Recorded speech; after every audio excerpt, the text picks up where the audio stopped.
Halo, Assalamualaikum warahmatullahi wabarakatuh. Perkenalkan, saya Rosmina dari program studi Hukum Keluarga 3 Fakultas Syariah IAIN Samarinda.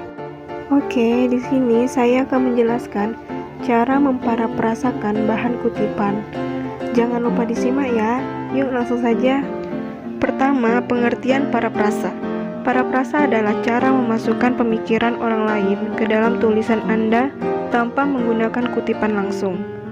Anda bisa menggunakan paraprasa untuk membuktikan atau mendukung ide. Jika ingin menggunakan paraprasa, Anda harus bisa menyajikan ide penulis asli dengan akurat menggunakan kata-kata sendiri. Setelah itu, pastikan Anda memasukkan sumbernya dengan benar. Selanjutnya, ada 3 tahapan dalam memparaprasakan kutipan. Yang pertama, memeriksa kutipan. Pertama-tama, pilih 1-3 kutipan. Jangan berusaha memparaprasakan terlalu banyak informasi sekaligus. Fokuslah pada kalimat yang paling efektif dalam mendukung ide atau argumen Anda, dan padatkan menjadi satu pernyataan paraprasa. Jika Anda ingin menggunakan teks yang lebih panjang, sebaiknya tulis ringkasan. Yang kedua, buat anotasi kutipan dengan mengidentifikasi ide utama dan detail pendukung.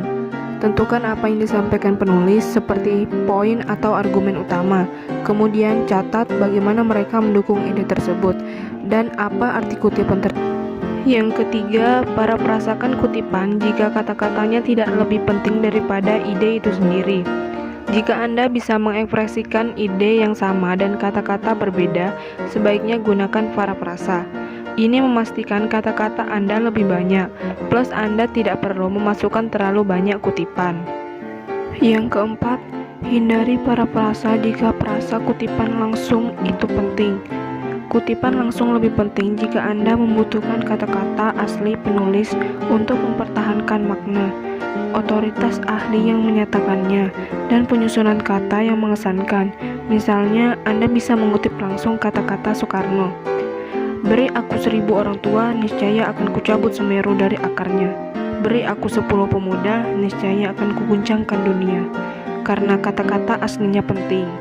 Selanjutnya, tahapan yang kedua, menggunakan kata-kata penting. Pertama-tama, baca lagi kutipan yang akan digunakan. Anda harus benar-benar memahami kutipan sebelum bisa membuat paraprasanya. Dalam beberapa kasus, kutipan harus dibaca berulang kali. Yang kedua, nyatakan ulang ide menggunakan kata-kata sendiri. Gunakan catatan dan pemahaman Anda terhadap teks secara keseluruhan. Jangan hanya mengganti kata-kata dalam kutipan orisinal dengan sinonimnya, karena itu tetap terhitung plagiarisme. Sebaliknya, pastikan paraprasa Anda orisinal. Artinya, Anda juga harus menggunakan struktur kalimat berbeda yang sesuai dengan gaya esai Anda. Yang ketiga, bandingkan paraprasa Anda dengan kutipan asli. Baca kedua kalimat tersebut dengan bersuara dan pastikan idenya sama. Tetapi kata-katanya berbeda, paraprasa harus cukup beda supaya tidak termasuk plagiarisme, tetapi tidak menyimpang dari maksud si penulis. Yang keempat, pastikan paraprasa Anda mencerminkan maksud penulis. Kadang tanpa sadar paraprasa keluar dari konteks kutipan, sehingga tidak sesuai dengan maksud penulis. Paraprasa tersebut mendukung argumen Anda, tetapi tidak akurat. Apapun yang dikutip dari suatu sumber harus mencerminkan maksud penulis asli dalam konteks karyanya secara keseluruhan. Yang kelima, jangan menggunakan tanda kutip pada paraprasa. Oleh karena paraprasa ditulis dengan kata-kata Anda sendiri, tidak perlu menggunakan tanda kutip untuk mengapitnya. Tulis saja seperti bagian teks lain yang menggunakan bahasa Anda sendiri. Selanjutnya, tahapan yang terakhir, memasukkan sumber kutipan. Pertama-tama, periksa panduan gaya kutipan yang diinginkan instruktur. Panduan yang paling populer adalah MLA, APA, dan Chicago Style. Anda harus mengikuti panduan ketika menyertakan sumber kutipan, baik berupa paraprasa dalam teks maupun halaman sumber di akhir makalah.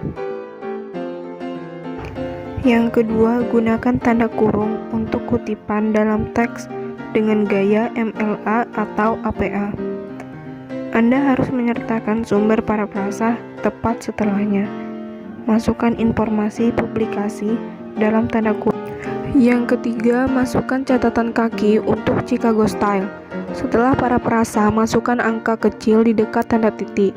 Kemudian gunakan alat format di program prosesor kata untuk memasukkan catatan kaki di bawah halaman.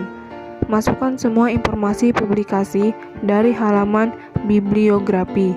Akan tetapi, tulis nama depan penulis lebih dahulu, diikuti nama belakang. Dan yang terakhir, buatlah halaman karya yang dikutip, referensi atau bibliografi. Anda harus mempersiapkan sumber kutipan sesuai gaya yang ditentukan.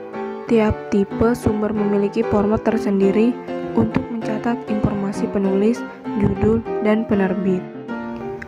Oke, mungkin itu saja video dari saya. Kurang dan lebihnya mohon dimaafkan. Semoga video ini bisa bermanfaat bagi kita semua. Saya akhiri. Wassalamualaikum warahmatullahi wabarakatuh.